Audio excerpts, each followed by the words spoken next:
there's no food. From morning up to evening, we stayed out without eating anything except the water and drinking.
The reception we received upon our arrival in Kathonzweni was amazing. The one thing that strikes me is just the joy and the exuberance that the women showed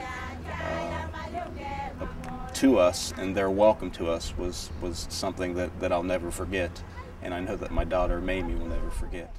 My name is Jason Blankenship, and I'm a member of the Unitarian Universalist Church of Bloomington, Indiana. In January of 2008, I started up an organization called the International Outreach Task Force, which is a part of the UU Church in Bloomington.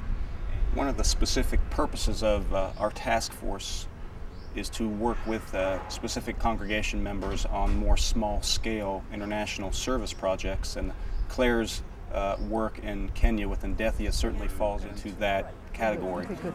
More colors would be good. I'm Claire Robertson, and I am a professor of history and women's studies at The Ohio State University in Columbus, Ohio. The very first time I came to Kenya was in 1984. I hired a taxi for 4 hours, and I told him, this was the night before he took me around, and I said, show me every open-air market you know of in Nairobi. And so the next day, there he was on time, and he'd done his homework. I was really impressed. And he showed me something like 8 markets, and they were mostly women selling. And the biggest one by far is a market called Kamba market, which is, at that time had 1,600 sellers. I believe by now it has doubled. And it's a very big, complicated place in the eastern part of Nairobi, and most of it illegal at that time and now, so that they periodically chase all the sellers and so on away and tear down their stalls. And in any case, there I met almost immediately a woman named Barida Dambuki, and she was one of the founders of the market, she said, one of the first sellers to come there, and a Kamba woman who had been commuting from Kathonzweni, where her home was, forced by desperation, basically 16 children and an alcoholic husband, and she couldn't feed them. Ndethya wa Ngutethya, according to Barida, seems to have been founded in 1984, and African women are absolutely famous for organizing themselves. So these Ndethya women are no exception. Some of these groups are called Mabati groups, where they pool their savings and they put it all towards buying roofing for all the members. In this case, they put it towards buying water tanks. So I gave, I guess, more money than they put up, but they also put up money themselves to put into this. So it's been a communal effort, and I've been trying to basically boost their efforts with my contributions, but not control them. I feel that they should, it's their group, they make the decisions. I don't tell them what they should do. They set the priorities. That's where we are with this. If they use this water from the tank for drinking only, it takes them 1 year. So it lasts them 1 year? It lasts them 1 year. For drinking only. So normally, when I come to Kenya, the leadership of Ndethya wa Ngutethya, they come to Nairobi and we meet at Maggie's hair salon. And Maggie is the youngest daughter of Barida, and is from Kathonzweni, and who has been very helpful in communicating with the women up there. So we met at Maggie's hair salon and talked about their plans. What would they like to do next? There's going to be more money, right? Okay, for this group. There's going to be more money. What would they like to do next with that money? What projects? They intend to buy plows to weed their farms, yeah. Each and every one of them, because for those ones who don't have one, you'll have to wait until the others finish, then they come and yeah. So they feel it can be much better if they bought theirs. Yeah. Okay. Have they thought of anything about building new latrines? Because I thought the latrine situation was not good. They think they'll buy the plows first and then do the latrines. Yeah. Because now they are expecting rains. When they were telling us about making the water tanks and so on, they said they also contributed money themselves, right? Before then, they used to add more money, but this time they can't afford. We need some estimates on how much it would cost to buy. How many plows do they want to buy? You know, how much would it cost? How much would it cost to do a latrine? You know, that kind of thing. How much for a fence?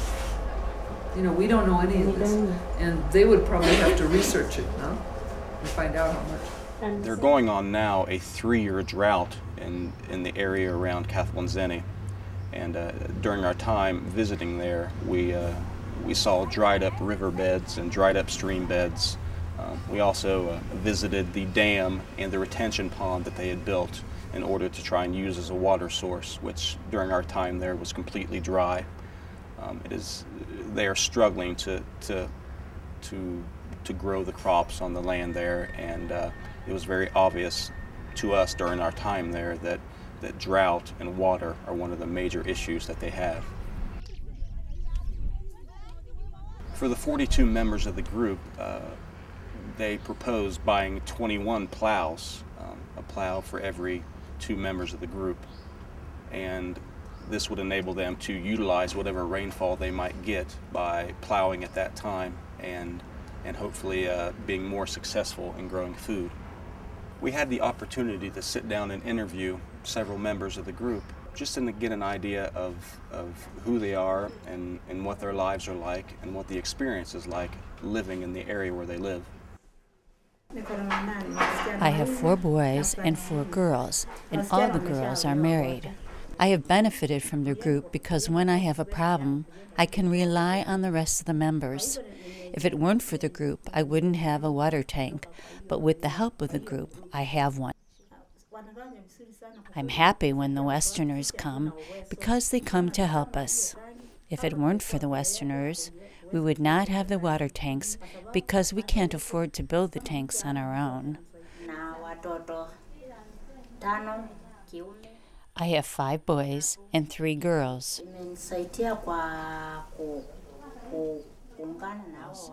The group has helped me maintain close ties with the other women, and we have helped one another in various ways. The group has helped me construct a water tank, and the water has many household uses. The group brings me much happiness. The best part of Kathonzweni is that it is the place where I've raised my family, and I was able to buy the land that we live on. The worst part is the dry weather and lack of rain. When there is no rain, we are starving, and bringing up the children is harder. It is a blessing from God when foreigners come to help us, because this place is full of problems. I've got six children. One has passed away. Now I am having 5.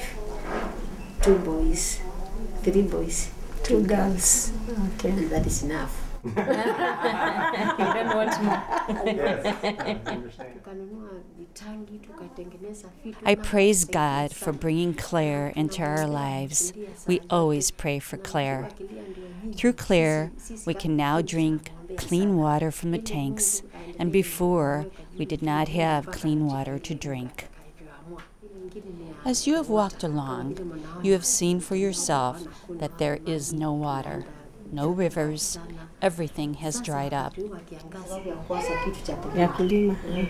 She feels also that the plow should be given the first priority because when it rains, some people don't cultivate. because they don't have plows to do the work for them, so they end up not even planting, they end up not having harvest. Right. So I think also it can be given the first priority. They can take advantage of the rains when they get it. And so the rains go to waste. Right. Because the farms are not done. That's good to know. That's good information.